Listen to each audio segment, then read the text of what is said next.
Queridos, vamos à palavra de Deus, primeira mensagem do dia. Já fizemos a nossa oração. Hoje eu vou falar sobre Jonas, livro de Jonas. São 4 capítulos, então eu não vou ler todos os capítulos, porque a mensagem ficaria muito extensa, mas eu vou precisar falar um pouco de cada capítulo, então eu vou fazer diferente hoje. Vou ler o versículo e vou explicando, tá? Capítulo 1, verso 1, a Bíblia diz: A palavra do Senhor veio a Jonas, filho de Amitai, dizendo: Levante-se e vá à grande cidade de Nínive e pregue contra ela, porque a maldade de Nínive subiu até a minha presença. Então o Senhor dá uma ordem ao profeta Jonas para que ele vá até Nínive e exorte os moradores de Nínive, para que eles se arrependam de seus pecados, para que alcancem misericórdia. Caso contrário, o Senhor destruiria Nínive. E Jonas, quando ouve isso, ele se levanta, mas para fugir da presença do Senhor. Então ele desce até Jope e pega um navio que vai para Tarsis.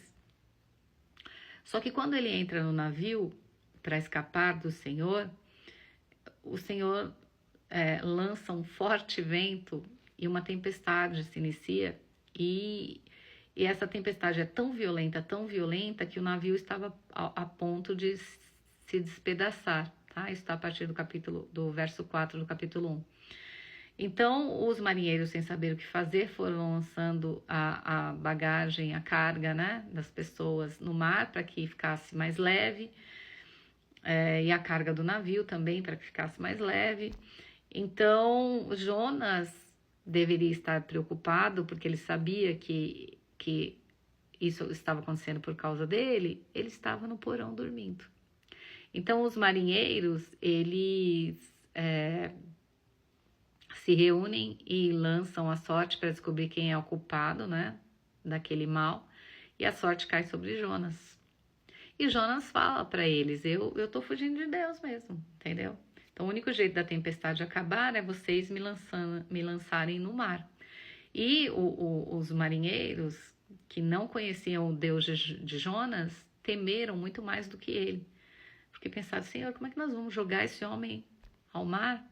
E eles fazem uma oração, pedem perdão a Deus, pedem direcionamento, não é? E eles entendem que tem que lançar Jonas ao mar, caso contrário, toda a população do navio morreria por causa da tempestade, porque a tempestade não cessava, mesmo tirando a carga, eles não conseguiram nada. A tempestade não cessava, ela ficava cada vez mais violenta. Então, os marinheiros fazem uma oração, pedem a Deus que o sangue de Jonas não caia sobre eles, porque eles iam lançar Jonas ao mar, e pede que Deus faça o que era de seu agrado fazer. Lançam Jonas ao mar, o Senhor dá uma ordem a um grande peixe para que engula Jonas, e Jonas fica na barriga do peixe durante 3 dias e 3 noites. E no capítulo 2, angustiado lá no peixe, né, Jonas faz uma oração a Deus. Ele diz assim: na minha angústia, clamei ao Senhor, e ele me respondeu: do ventre do abismo eu gritei, e ele ouviu a minha voz. Então veja, Jonas faz uma oração e Deus responde a oração do desobediente. Se Deus responde a oração do desobediente, imagine se não vai responder a do obediente. A questão é que Jonas agiu como muitas vezes agimos. Achamos que podemos desobedecer e que poderemos escapar. Não. E aí no capítulo 3, o Senhor fala para ele, o Senhor ouve a oração, né? E faz com que o peixe devolva Jonas na praia.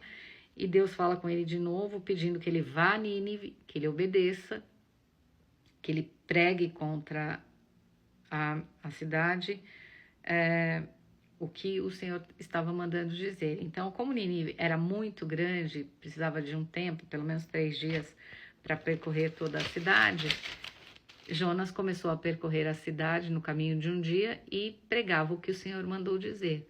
Ainda 40 dias e Nínive será destruída. Então, os ninivitas, exortados por Jonas, creram em Deus. Proclamaram jejum, se vestiram de roupa feita de pano de saco, desde o maior até o menor, porque eles estavam se arrependendo do pecado. Então, quando essa notícia chegou ao rei de Nínive, isso no capítulo 3, tá, gente?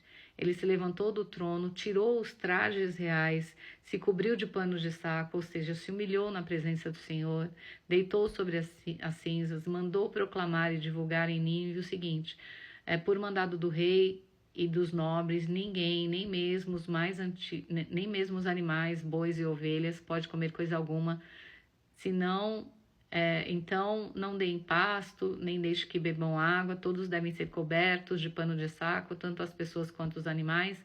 E todos clamaram fortemente ao Senhor e se converteram, cada um no seu caminho, e da violência eles se distanciaram. Então Deus se voltou para eles, e a Bíblia diz aqui no verso 9 que eles disseram: quem sabe Deus se volte e mude de ideia, então se afaste o furor da sua ira para que não pereçamos. Então eles se arrependeram. E Deus viu, né, no capítulo 9 e 10, aqui Deus viu o que eles fizeram, o arrependimento deles, como eles se converteram do mau caminho. Então Deus mudou de ideia e não fez o mal que ele disse que iria fazer. E Jonas, capítulo 1, verso 1, ficou aborrecido com Deus. Ele orou ao Senhor e disse: Senhor, não foi isso que eu disse estando eu lá ainda na minha terra? Por isso me adiantei fugindo para Tarsis, porque sabia que tu és um Deus bondoso e compassivo, tardio em irar-se, grande em misericórdia, e que mudas de ideia quanto ao mal que anunciaste. Então agora peço que tires a minha vida, porque para mim é melhor morrer do que viver. Então veja, olha o que Jonas faz. Ele fica com raiva. Ele diz: por que você me tirou de lá e pediu para ir pregar? Porque eu sabia que o senhor ia mudar de ideia.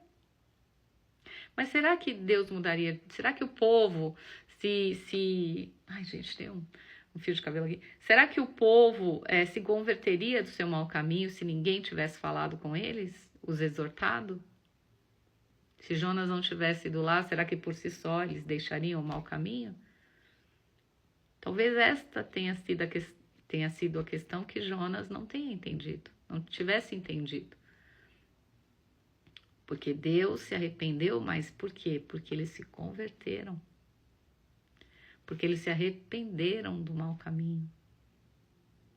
Mas Jonas se irou. Disse: não sei por que eu perdi tempo, o Senhor é sempre o mesmo, o Senhor fala que vai fazer isso e faz outra coisa. Mas Deus não é assim. A palavra do Senhor não volta vazia.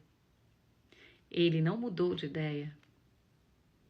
Ele apenas foi misericordioso porque eles se converteram.